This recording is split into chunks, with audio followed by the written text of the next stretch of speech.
شروع اللہ کے نام سے جو بڑا مہربان نہایت رحم والا ہے۔ الف لام میم۔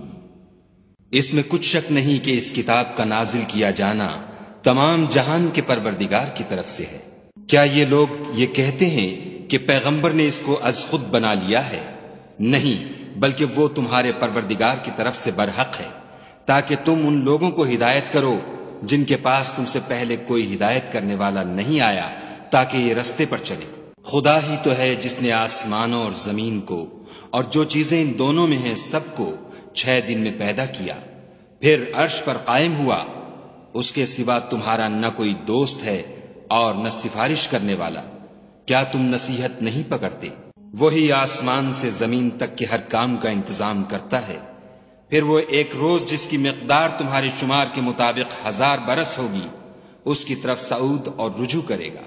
یہی تو پوشیدہ اور ظاہر کا جاننے والا اور غالب اور رحم والا خدا ہے، جس نے ہر چیز کو بہت اچھی طرح بنایا، یعنی اس کو پیدا کیا، اور انسان کی پیدائش کو مٹی سے شروع کیا، پھر اس کی نسل خلاصے سے یعنی حقیر پانی سے پیدا کی، پھر اس کو درست کیا، پھر اس میں اپنی طرف سے روح پھونکی، اور تمہارے کان اور آنکھیں اور دل بنائے، مگر تم بہت کم شکر کرتے ہو۔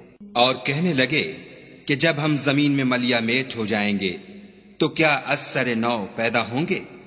حقیقت یہ ہے کہ یہ لوگ اپنے پروردگار کے سامنے جانے ہی کے قائل نہیں۔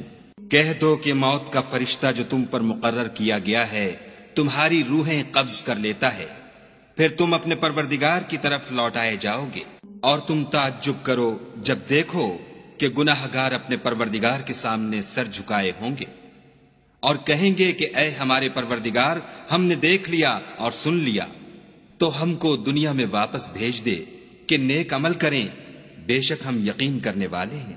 اور اگر ہم چاہتے تو ہر شخص کو ہدایت دے دیتے، لیکن میری طرف سے یہ بات قرار پا چکی ہے کہ میں دوزخ کو جنوں اور انسانوں سب سے بھر دوں گا۔ سو اب آگ کے مزے چکھو، اس لیے کہ تم نے اس دن کے آنے کو بھلا رکھا تھا۔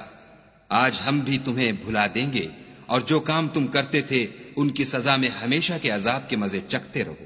ہماری آیتوں پر تو وہی لوگ ایمان لاتے ہیں کہ جب ان کو ان سے نصیحت کی جاتی ہے تو سجدے میں گر پڑتے اور اپنے پروردگار کی تعریف کے ساتھ تسبیح کرتے ہیں اور غرور نہیں کرتے۔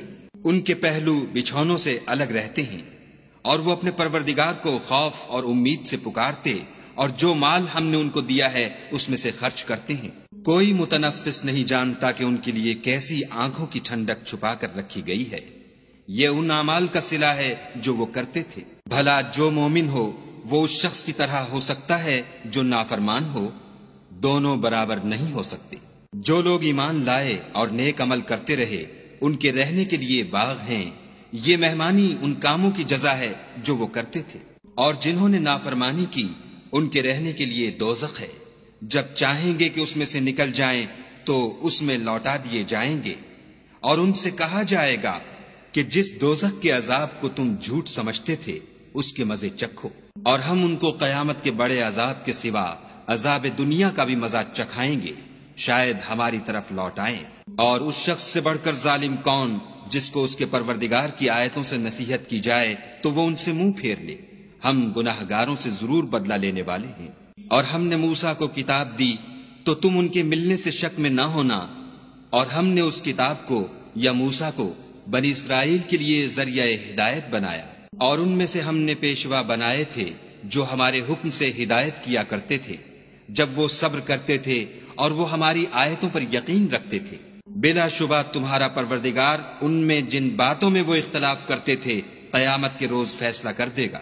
کیا ان کو اس امر سے ہدایت نہ ہوئی کہ ہم نے ان سے پہلے بہت سی امتوں کو جن کے مقامات سکونت میں یہ چلتے پھرتے ہیں ہلاک کر دیا؟